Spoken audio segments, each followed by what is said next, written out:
Hello everyone, welcome back to the test of knowledge. तो आज की इस वीडियो में हम समझेंगे हमारी क्लास 10th इंग्लिश की फर्स्ट फ्लाइट बुक के chapter first a letter to God को। तो वीडियो के स्टार्ट से लेकर एंड तक जरूर देखिएगा, क्योंकि स्टूडेंट्स रियली आज की वीडियो आपके लिए काफी ज्यादा इंपॉर्टेंट है, क्योंकि फाइनली आज से हम हमारी क्लास 10th इंग्लिश के चैप्टर्स एक्सप्लेनेशन की सीरीज स्टार्ट कर रहे हैं। तो चलिए वीडियो को शुरू करते हैं। तो बच्चों, इसका नाम है अ लेटर टू गॉड। इसके जो ऑथर हैं जीएल फैंटस, ये इसके ऑथर हैं। तो देखो, अ लेटर टू गॉड यानी कि गॉड के नाम एक लेटर। आपने अपने पूरी करियर में, अपनी पूरी लाइफ में कभी भी ऐसा केस नहीं देखा होगा कि कोई लेटर किसी गॉड के नाम लिखा जाए। और आपने ही नहीं, किसी पोस्टमैन ने भी पोस्ट ऑफिस में ऐसा लेटर आज तक नहीं देखा होगा जिसका एड्रेस गॉड के नाम हो। ठीक है। तो बच्चों, ये जो स्टोरी है ये फैथ के ऊपर है, यानी कि विश्वास के ऊपर है। और कहा जाता है, एक बहुत ही फेमस कहावत है कि फेथ कैन मूव माउंटेन्स, विश्वास पर्वतों को भी हिला सकता है। लेकिन सवाल यह होता है कि फेथ हमें किस में होना चाहिए। अगर हमें सही चीज में फेथ है तो फिर वो फेथ जो है वो माउंटेन्स को भी हिला सकता है। तो आज की जो स्टोरी है फेथ के ऊपर ही है। इस स्टोरी के मेन जो प्रोटोगोनिस्ट हैं वो है लेंचो, यानी कि स्टोरी एक फार्मर के ऊपर है। तो लेंचो इज अ फार्मर। तो यहाँ पे आपको एक बात को याद रखना है कि इस स्टोरी का मेन जो कैरेक्टर है, प्रोटोगोनिस्ट जो कहा जाता है, वो एक लेंचो है जो कि एक फार्मर था। तो अब ये लेंचो गॉड के नाम एक लेटर लिखता है, क्योंकि इसकी जो क्रॉप्स हैं वो पूरी तरह से बर्बाद हो जाती है। तो गॉड से ये 100 पेसोस की डिमांड करता है दोबारा से अपनी फसल को बोने के लिए। अब क्या लेंचो का लेटर गॉड के पास पहुंचता है? क्या लेंचो के लेटर का रिप्लाई या आंसर गॉड की तरफ से आता है? तो जानने के लिए इस स्टोरी को हम रीड करते हैं और फिर हम इसमें समझते हैं कि एक्चुअल में इस स्टोरी में होता क्या है और इसका क्या कंक्लूजन निकलता है। तो हम आ चुके हैं यहाँ पे इस स्टोरी की स्टार्टिंग पे। ठीक है, तो यहाँ से स्टोरी की स्टार्टिंग होती है। तो ये रहा आपका फर्स्ट पैराग्राफ। ठीक है, अब हम इसको वर्ड टू वर्ड एक्सप्लेन करेंगे। पहले हम इसको रीड भी कर लेंगे। ठीक है। The house, the only one in the entire valley, sat on the crest of a low hill. From this height, one could see the river and the field of ripe corn dotted with the flowers that always promised a good harvest. ठीक है। तो बच्चों, एक जो valley थी, इस पूरी valley के ऊपर ओनली वन, यानी कि सिर्फ एक ही हाउस था जो कि लेंचो का था। ठीक है। The house, the only one in the entire valley, set on the crest. तो बच्चों, क्रेस्ट का मतलब होता है टॉप, यानी कि ये जो वैली है और वैली के ऊपर एक ही हाउस है, वो हाउस लेंचो का है। और उसमें भी जो हिल है, तो हिल के टॉप में जो हाउस बना हुआ है वो लेंचो का है। बच्चों, क्रेस्ट का मतलब होता है टॉप ऑफ अ हिल। ठीक है। तो पूरी एक वैली, जैसे कि आप जानते हैं कि वैली कैसी दिखती है, और वैली के टॉप में एक हाउस बना हुआ है। इतना याद रखना है कि वो हाउस ओनली वन, यानी कि एक ही हाउस है। इसके क्रेस्ट पर हिल के टॉप में एक घर बना हुआ है। वहां से इजली तरीके से रिवर को या फिर राइप कॉर्न को देखा जा सकता था। बच्चों, पॉइंट टू बी नोटेड। तो यहाँ पे आप इसको याद रखिएगा, कॉर्न यानी कि मक्का जिसको कहा जाता है। तो उसकी इतनी हाइट थी, इतनी ऊंचाई पे हाउस बना हुआ था कि वहां से इजली तरीके से रिवर या फिर वो जो फील्ड में राइप कॉर्न लगे हुए थे वो इजली तरीके से नजर आते थे, दिखाई देते थे। डॉटेड विद द फ्लोर्स, यानी कि वो जो कॉर्न थे, तो कॉर्न में जो फ्लोर्स वगैरह जो लगते हैं वो इजली तरीके से नजर आते थे। Always promise a good harvest. और उसको देख के ऐसा प्रिडिक्शन होता था, ऐसा लगता था कि इस बार फसल अच्छी होगी, यानी कि फसल को जब काटा जाएगा, उसको हार्वेस्ट किया जाएगा, तो बहुत ज्यादा फायदा मिलने वाला है, अच्छी फसल होगी, ऐसा एक्सपेक्ट किया जा सकता था। The only thing the earth needed was a downpour or at least a shower. Throughout the morning, Lencho, who knew his field intimately. तो बच्चों, क्या होता है कि वो जो लेंचो का खेत था जिसमें लेंचो ने कॉर्न की फसल लगाई हुई थी, तो उसके खेत को सिर्फ जो नीड थी वो थी डाउनपोर। बच्चों, डाउनपोर होता है अच्छी बारिश, यानी कि तेज बारिश, या फिर कम से कम बौछार, शोर। तो लेंचो को सिर्फ उसके खेत के लिए वाटर की नीड थी, और वाटर या तो अच्छी बारिश हो या फिर एक बौछार भी हो जाए, जिससे कि लेंचो के खेत को फायदा मिले। अब क्या होता है, मॉर्निंग में लेंचो अपने खेत को बहुत अच्छे तरीके से जानता था। इंटीमेटली, यानी कि लेंचो अपने खेत से बहुत अच्छी तरीके से इंट्रोड्यूस था, तो कुछ नहीं होता। लेकिन सडनली क्या होता है कि वेदर चेंज होता है और नॉर्थ ईस्ट की तरफ से बादल स्काई लेंचो को नजर आते हैं। अब आगे क्या होता है, no we are really going to get some water women, यानी ये लेंचो की जो वाइफ है उसको लेंचो कहता है कि अब हमें पानी मिलने वाला है। क्या मिलने वाला है? वाटर हमें मिलने वाला है। The women who was preparing supper, बच्चों सपर मतलब होता है नाइट का मील। नाइट के लिए जो डिनर तैयार किया जाता है उसी को सपर कहा जाता है। तो लेंचो की जो वाइफ थी वो नाइट का खाना तैयार कर रही थी और वो कहती है कि हाँ, अगर गॉड ने चाहा तो इस बार हमें अच्छा पानी मिलेगा और अच्छी फसल मिलेगी, यानी कि अच्छी फसल होगी।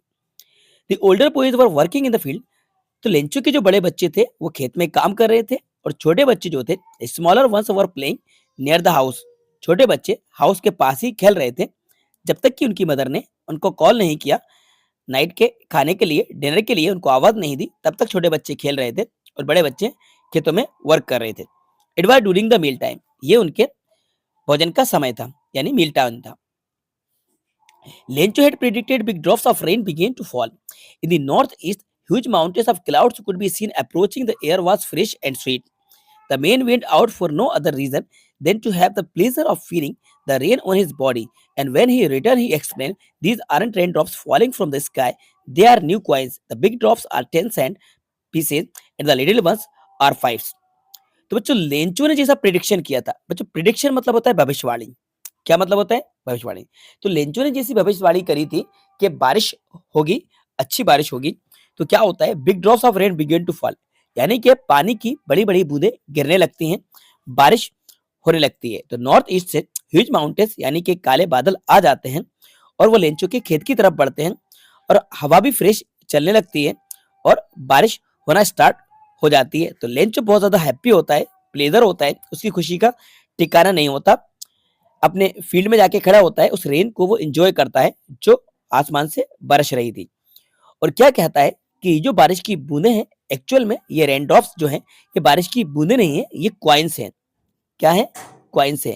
यानी बिग ड्रॉप्स जो हैं ये 10 सेंट के हैं और जो स्मॉल हैं यानी जो छोटे पीसेज हैं उनको 5 सेंट का है।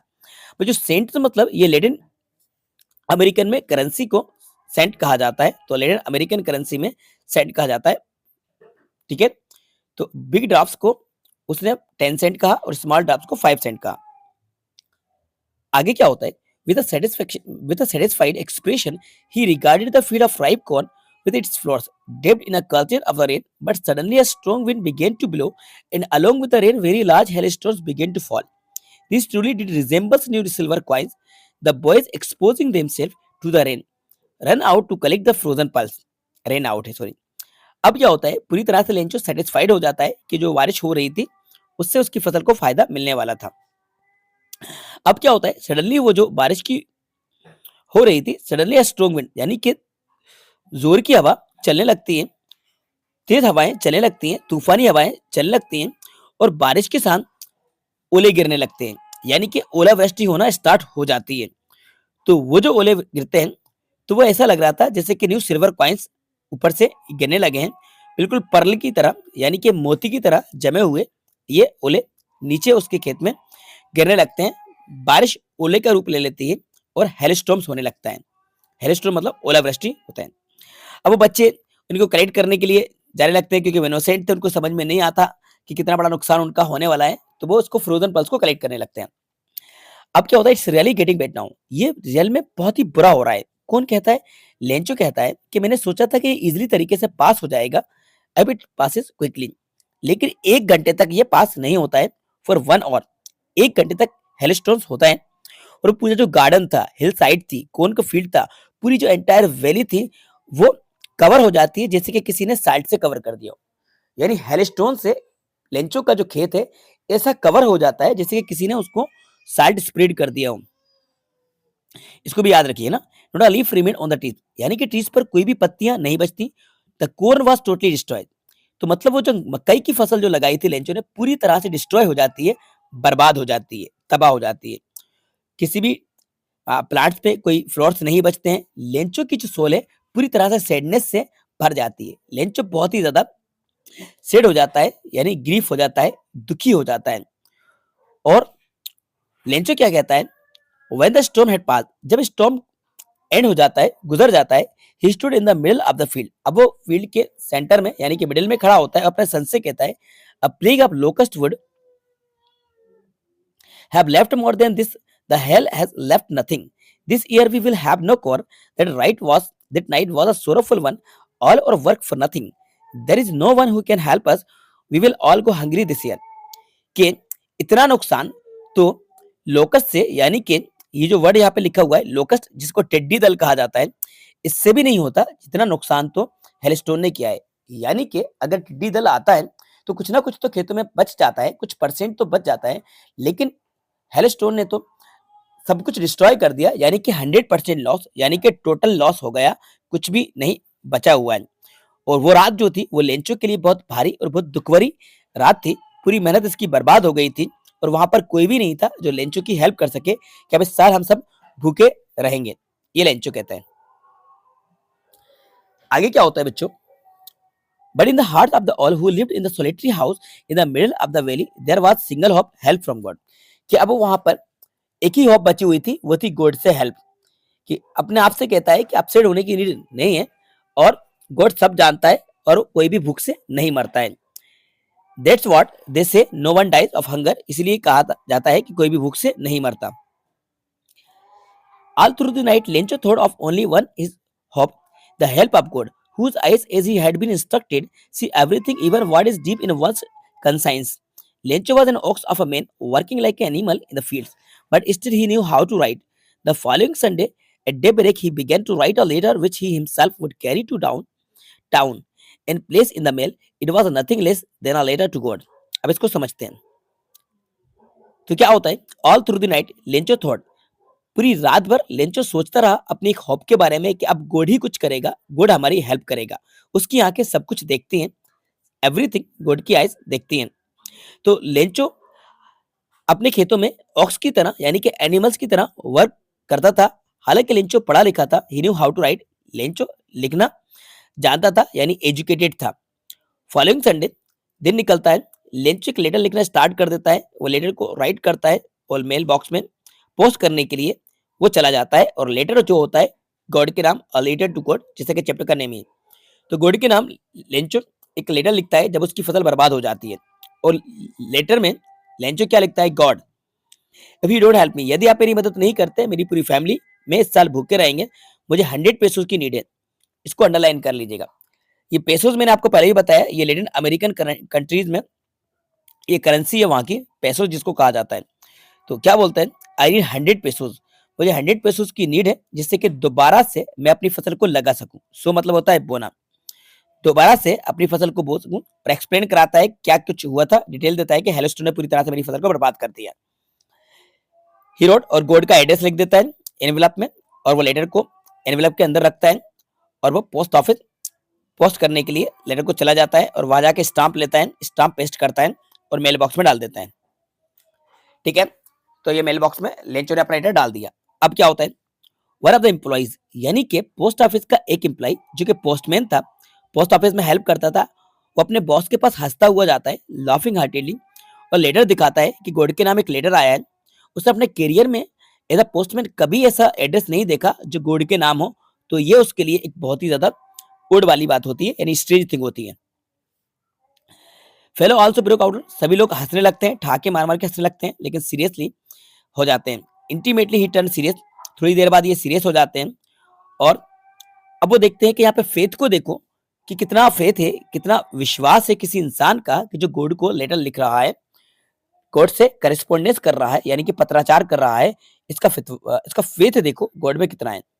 So in order not to shake the right faith, जिससे कि गॉड में लेंचो का जो विश्वास था वो ब्रेक ना हो पाए, ईश्वर पे से भरोसा उठ ना पाए, आंसर देने का उस पोस्ट मास्टर ने सोचा। लेकिन जब उन्होंने लेटर को ओपन करा, when he open it, it was evident the answer it needed, तो उन्होंने क्या देखा कि यहाँ पर कुछ चीज की डिमांड की गई है। और डिमांड क्या की गई है, उनको पता है कि 100 पैसों की डिमांड की गई है। तो अब वो क्या करते हैं, अपने एम्प्लॉइज से पैसा कलेक्ट करते हैं। पोस्ट मास्टर कुछ अपने सैलरी से देता है, कुछ अपने फ्रेंड से कंट्रीब्यूट करने के लिए कहता है, और ओवरऑल एज अ चैरिटी की तरह वो पैसा कलेक्ट करते हैं। It was impossible for him gather together 100 pesos तो कलेक्ट नहीं कर पाते हैं। ओवरऑल जितना भी पैसा वो कलेक्ट करते हैं तो वो कलेक्ट जो पैसा हो पाता है उनका मोर देन हाफ यानी कि 70 पेसोस ही वो कलेक्ट कर पाते हैं। और एनवेलप में वो पैसे को रख देते हैं with a letter containing only single word और सिग्नेचर गॉड, और गॉड के साइन कर देते हैं, यानी ऑन बिहाफ ऑफ गॉड। कैसा लगे कि गॉड की तरफ से ये लेटर आया हुआ है, 70 पेसो ये लोग कलेक्ट करके उस एनवेलप में रख देते हैं। तो आगे जानते हैं क्या होता है। The following Sunday Lencho came a bit earlier. Sunday आता है और संडे को लेंचो जल्दी पहुंच जाता है और पता करता है क्या मेरे नाम कोई चिट्ठी आई है। तो पोस्टमैन क्या करता है, इसके हेड में एक लेटर लिफाफा थमा देता है। Experience the contentment of a man who has perform a good deed looked on from office. और वहां से अब वो देखते हैं कि ये लेंचो के क्या रिएक्शन होते हैं अब ये लेटर को देखने के बाद। Lencho showed not a slightest surprise. Lencho जरा सा भी सरप्राइज क्यों नहीं करता, बिल्कुल अमेजमेंट नहीं होता है, इतना कॉन्फिडेंस था उसका गॉड में।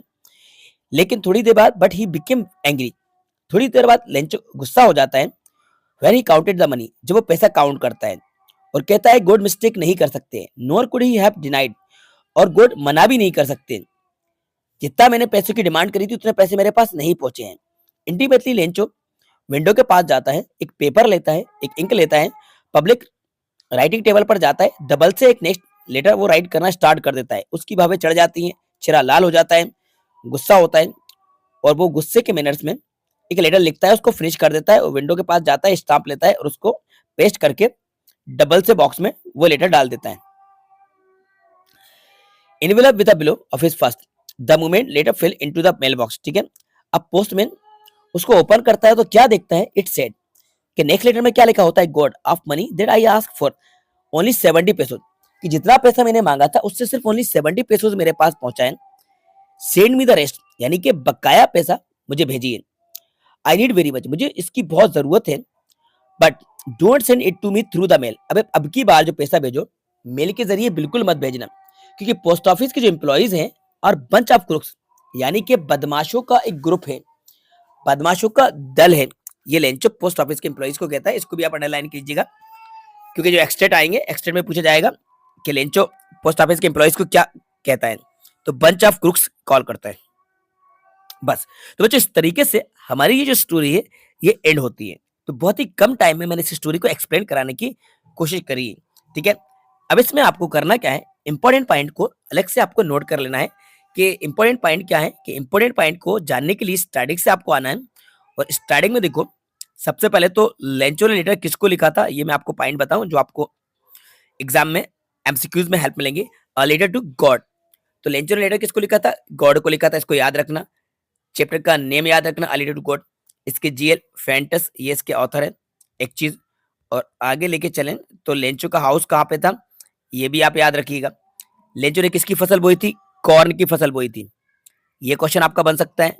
कॉर्न लेंचो ने लगाया। ठीक है, लेंचो की फसल को किस चीज की नीड थी, बारिश, वाटर, डॉन पोर या शोर की नीड थी। ठीक है, इसके बाद आगे आपको बताएं कि लेंचो वो जो बारिश होती है तो बारिश को किससे कंपेयर करता है, ये बिग ड्रॉप्स को 10 सेंट से और स्मॉल ड्रॉप्स को 5 सेंट से कंपेयर करता है। ठीक है, और वो जो फसल है उसकी इस तरह से हो जाती है जैसे कि किसी ने साल्ट से कवर कर दिया हो। ठीक है, ये सारी चीजें आप नोट करते चलिए। अच्छा, लेटर किसने रीड करा था, पोस्ट मास्टर ने रीड करा था। लेंचो का लेटर जो रीड करा था पोस्ट मास्टर रीड करा था। ये इंपॉर्टेंट पॉइंट्स को आप निकाल लीजिएगा।